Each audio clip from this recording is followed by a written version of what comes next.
Lisa, thanks very much indeed. Time for those papers. Joining us this morning, photographer Cambridge Jones, who is just about to fly to Heathrow after this paper review. Is that right? I am, and it gets worse because I was on that ferry to Zanzibar that's just sunk not that long ago. Really? So it's not stacking up well. But no, yeah, flying to New York with the credible threat is slightly worrying me. Yeah, and I hope to be here again at some point. Well, indeed, but obviously a city that is not just on edge for that reason, but is looking back 10 years as well. And you've gone for the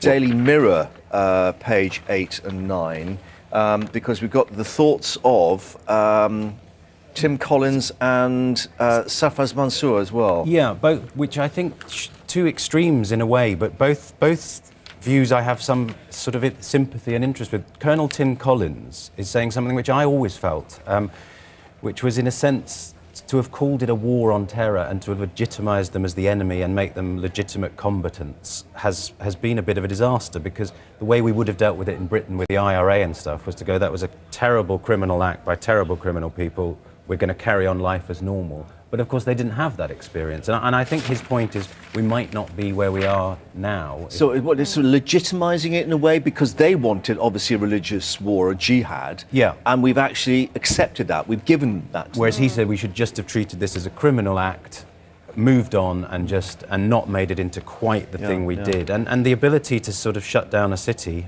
which I hope to get into later, is an example of that, because they don't even need to do anything now to bring everything to a halt, because we made such a big... I fully understand why one might in the face of such horror, but it's an interesting argument, I think. The other side of it is Sarfraz Mansour, who says he was due to fly there on 9/11 and he decided not to, not because he was afraid of terrorism, but because he was a Muslim, and therefore he knew that he would be immediately suspect and everyone would be... And I think it's an interesting angle that we sometimes probably forget of what it's like for your average Muslim. The cost to whole, Muslims, yes, indeed. The whole slice of life. So good luck. Stay you. safe and have a safe journey. Thank you very let's much. head on to the Financial Times, and you're going for the markets still really reacting to any snippet of bad news, but this is perhaps a bit more significant because it's one of the central characters in the European Central Bank who's stood down. Well, Jürgen Stark, and it seems to me that, as you say, it's ongoing, but I wonder whether this is a sign that this is reaching a kind of culminating point, because you've got this guy in the middle of all the German rows sort of just stepping down, and clearly Germany doesn't quite know what it wants to do. Merkel wants to do one thing, the Germans don't want to do it, and at the other end you've got Greece, who, and I've been in Greece recently quite a lot, they're sort of carrying on waiting to see what others do for them. And it does raise quite an interest. You mentioned Angela Merkel there, because obviously she's been in headlines all this week with what, the direction that she's planning on taking. It gives her quite a strong political dilemma, doesn't it? Because he was one of the ones that was seen as towing the line. And I think the fact that he's resigned with I think he had 3 years left to go, and a very nice job, and it's not a good well, look. the worry is, of course, that what he may be opposing is the European Central Bank's policy of buying these bonds in the Italian, the Greek economies, because they believe maybe they're not going to be worth anything, and what happens if down the line there is default and those bonds are worthless? Where does the European Central Bank then stand? And then he looks terrible. And where does it go from but I think presumably the real issue here is whether they'll get some fiscal harmony together across the whole thing, and if they don't, then the Eurobonds is a problem. Right. Well, what would you give to spend some time with these celebrities? Maybe a few Eurobonds, who knows? Alistair Campbell, Geoffrey I love Boycott. this. So this is an Oxford graduate who graduated in 2010, which means he must be about 12. But I think it makes me feel very old.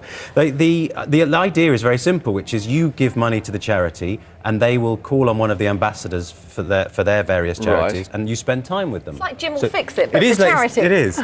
And they don't really quote the figures here, but it'd be interesting to know what you have to spend the afternoon with Geoffrey Boycott or Toby Young.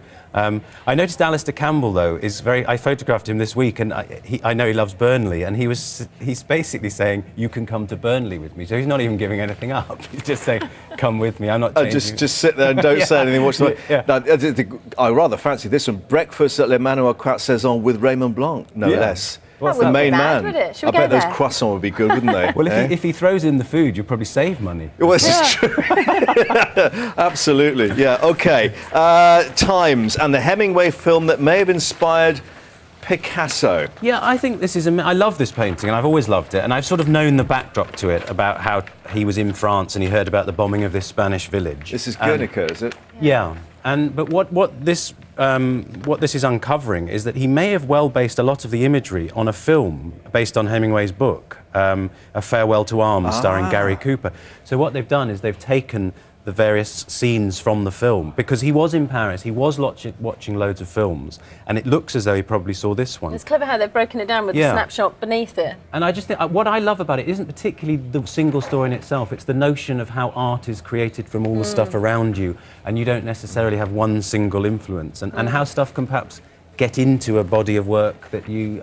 I'm well aware of it myself. I do something and later on I see it. And are you going to photograph Ground Zero when you get to New York? Or I'm actually going to be in Brooklyn on that morning because I haven't really stacked it all together, but I would love to get there if I can. But you're taking a camera? Yeah. So I'm going to try and finish early and get over there.